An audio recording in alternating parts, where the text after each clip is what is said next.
لكل عشاق الموكا، يلا بينا اقول لكم على طريقه كيك حلوه قوي عاملاها موكا، هتعجبكم جدا جدا. طعمها حلو ومختلفه وجديده في نفس الوقت.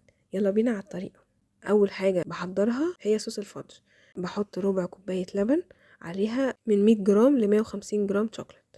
بعد كده بقعد اقلبهم كويس لغايه اما تدوب الشوكليت خالص على النار لحد ما يغلوا مع بعض ويبقوا بالتخانه دي. شايفين بتغلي ازاي؟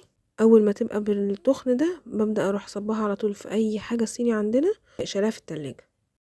للكيكه بقى عايزه كوبايه الا ربع سكر، 3 بيضات، فانيلا، نص كوبايه زيت، وشوط اسبريسو. ولو حابين طعم القهوه يبان اكتر ممكن يبقى 2 شوتس من الاسبريسو.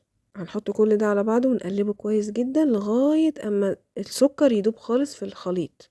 عايزين كوبايتين دقيق وظرف بيكنج باودر، ونحط الدقيق على الخليط بتاعنا، ونروح مزودين لهم كوبايه الا ربع لبن، ونقلب خالص لغايه اما الدقيق يدوب وتبقى بالمنظر ده.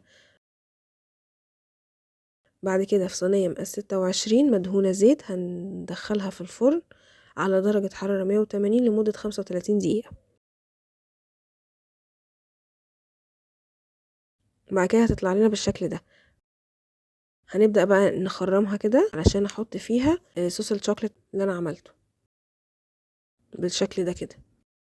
وكل ما هتحط صوص اكتر كل ما هي هتشرب اكتر وهيبقى طعمها احلى.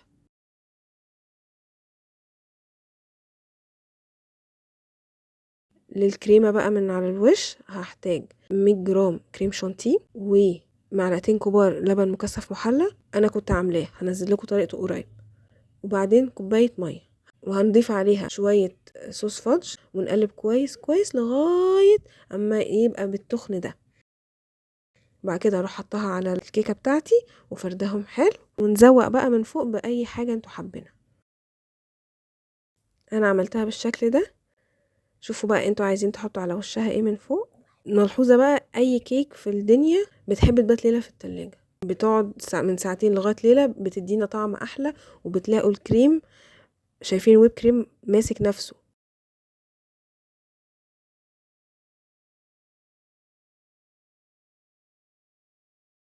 وبس كده وبالهنا والشفا. ما تنسوش بقى تقولوا لي ايه رايكم فيها لما تجربوها، وتعملوا لي سبسكرايب.